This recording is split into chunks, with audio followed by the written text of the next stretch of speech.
I've got a real simple one for you guys today. We're going to be unboxing and testing out a Daisy Powerline 340. It's supposed to be capable of 240 feet per second. It is 177 caliber and it is a spring air pistol.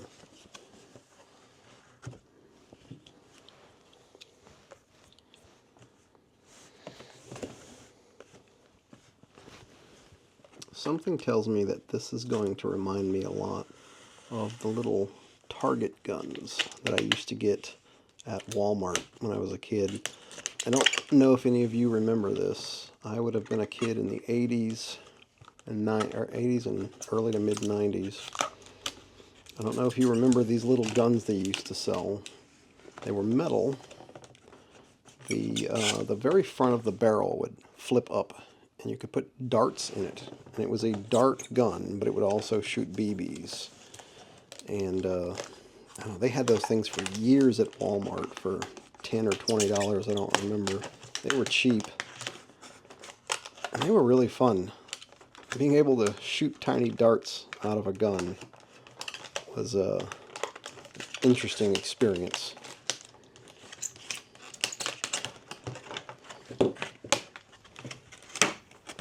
Not the worst packaging I've ever seen, I'll say that.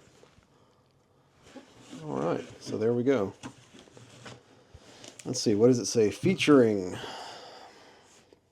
200 shot BB repeater with 13 shot speed load clip. Here's the instruction manual, which we will hold off to the side to see about, just like we do with all of our other ones, so that we can see about maintenance later, although I would imagine maintenance will be pretty minimal on such a simple little gun. Close up my little razor there so I don't hurt myself. So taking a look at it, it's got the Powerline logo, Daisy 340 on it, 177 caliber. It does say made in China. Kind of figured that. So it's got a really, really thick grip. I don't have huge hands, but I mean that's damn near twice as thick as the real Beretta would have been, which obviously you can tell this was styled off of an old Beretta. Okay, so let's go on to look at some of the features. Let's see, let's drop this clip out. Okay, so it doesn't drop out, it's too light. You just press the button, pull it out. Do notice it's got a little loop on here. Not quite sure what you'd use it for. You want to put a tassel on the bottom. So the safety switch would have been the slide release on the Beretta. Okay. And I have read some interesting things about this little magazine. First and foremost, so my wedding ring here, let's see. That's extremely plasticky. Gun itself, it feels like the only metal in the thing is probably the spring in the barrel. And I do think this little safety catch is tin or aluminum or something real thin as well. So the gun,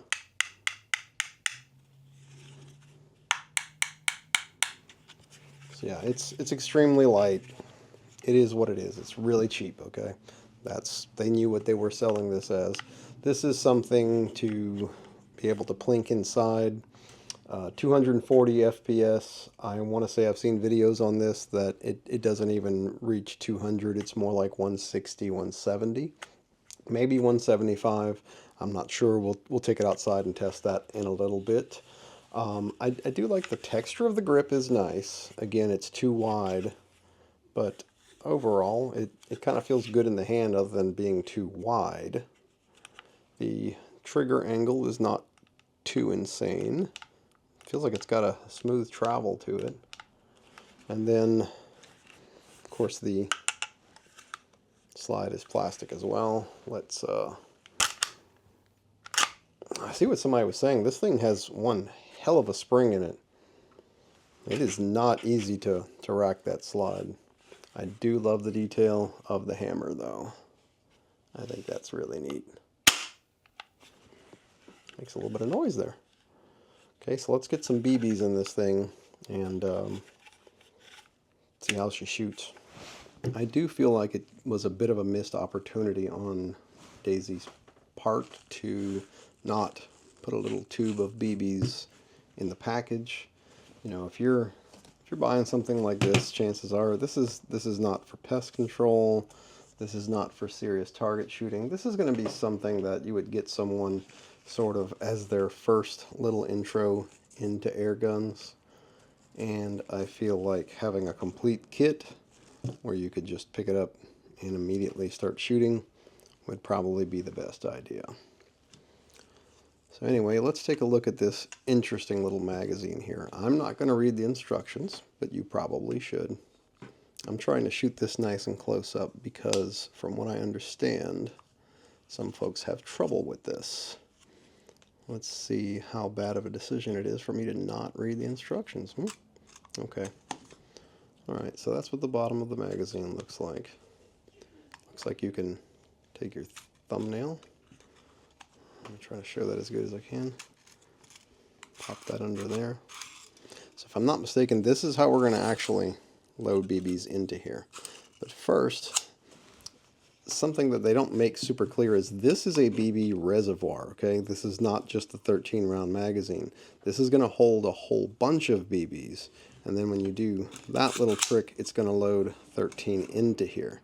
So the whole time you're shooting, you can just do that again and access the ones in the BB reservoir. So I think that's super cool of them to have. Okay, so it looks like to open it, you're going to want to slide this way. Okay, so a little pressure with the thumb. It comes out like that. There we go. And then just a little sprinkle in there. That's a decent little bit. So we close that back up. And then just as we had talked about, looks like they're going to go in here. So we grab this, give it a little shake, and you can actually see them kind of filling up in there, okay? And then you let it go, give it a push, and then there we go. Looks like we loaded some in there. I'm not sure if we loaded all that we need to, if that's 13 or what. I'm not used to this gun yet, obviously. I just got it. I picked this up at Tractor Supply for $19.99. The magazine goes in real smooth. Like I said, it doesn't really have any weight to it, even with the BBs, so it doesn't drop free, which is a little odd, but it works, you know. And if you're going to carry this around, I mean, it's kind of loud, you know. Let's take some measurements. Here's my actual digital caliper.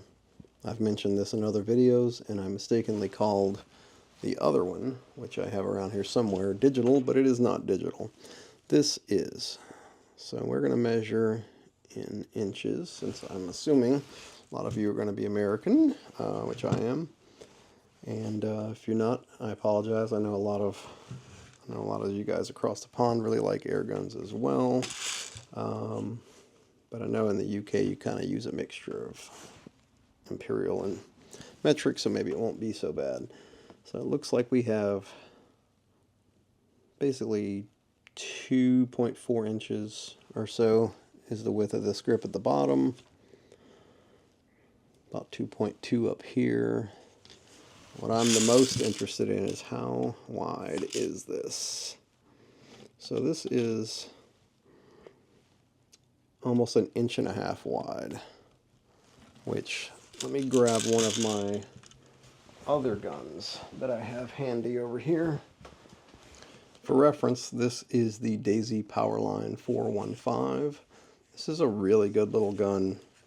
Has a bit of a 1911 look to it. The only thing that makes the proportions odd is the length of the handle here where the CO2 goes. But so we had 1.45 inches here, and as you can see, yeah, it's about 50% wider. Let's see. So we have about 1 inch wide grip here, which this feels about normal. And we have this very, very wide grip here. So again, one of my only little beefs about the ergonomics. I mean, otherwise it's a very good, for a very, very plasticky gun, it looks really good. It feels well built, again, you know, for what you can do with the cheap plastic and all. And from what I do understand, you actually can take this down like a real gun. You can take it apart to do some maintenance or repairs. I haven't looked into that yet. I've seen a little bit, that was loud. I've seen a little bit of people messing with them here on YouTube. So if you need to take it down, and I don't have a video up about it yet, and you can probably look one up and find it. I do really appreciate it having a hammer. I do love automatics with hammers. So that's the basics of this little gun. It is a smooth bore. Fixed sights, of course. I probably will add some white or some colored dots on there. Obviously there's no rail, nowhere to add any kind of accessories, but again, that's not what this is for. This is for plinking cans. I mean, really indoors wouldn't be a problem at that kind of speed.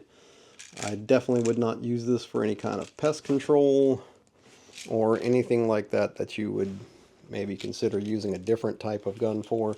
You know, this, I don't think it's really made for pest control. I know a lot of people in comments say that, you know, they've used something like this, but this is also you know, probably close to 500 feet per second.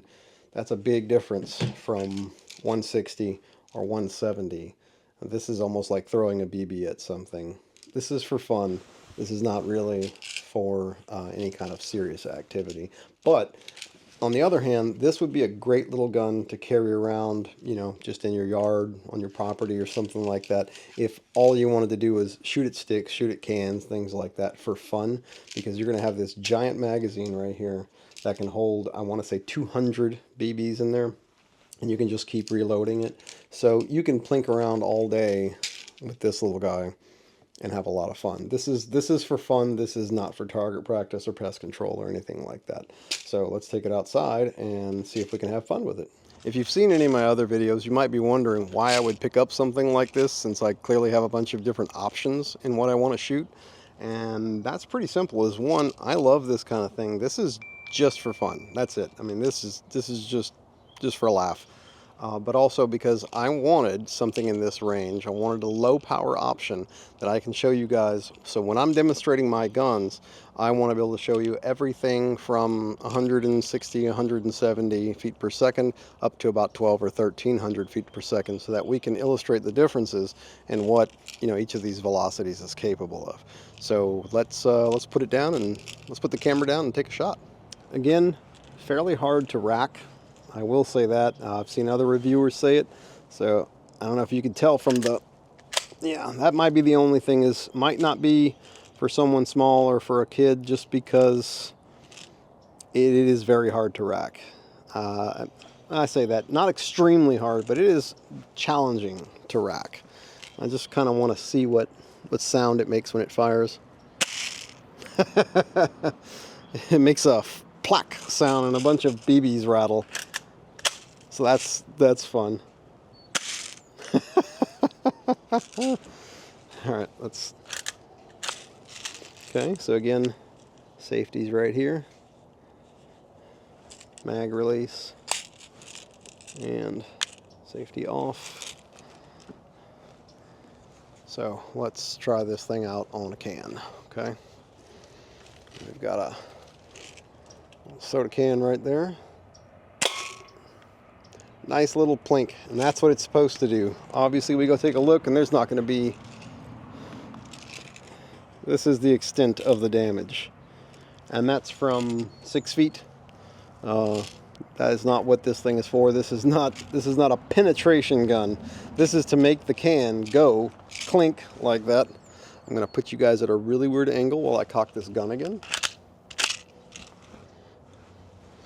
So we're going to try basically at point blank range. It's kind of hard for you to tell, but this is essentially 18 inches, maybe 2 feet tops. Here we go. Let's try the trigger pull too. trigger pull is not that bad, I'll be honest with you. Let's see if I can demonstrate it pretty well. I know it's never the same when you can't feel it, but so we have this play here. We get to about right here, and then that's really, people complain about triggers a lot. Maybe I'm just not picky about triggers. I don't find that's bad at all. I actually rather like that trigger. And I do have to say that out here in the daylight, this is a very good looking gun. You know, if it wasn't so plasticky, it would be fantastic, but it is not a bad looking gun at all. You know, are we getting a super high quality item here? No, this is a Walmart toy, okay? This is a toy.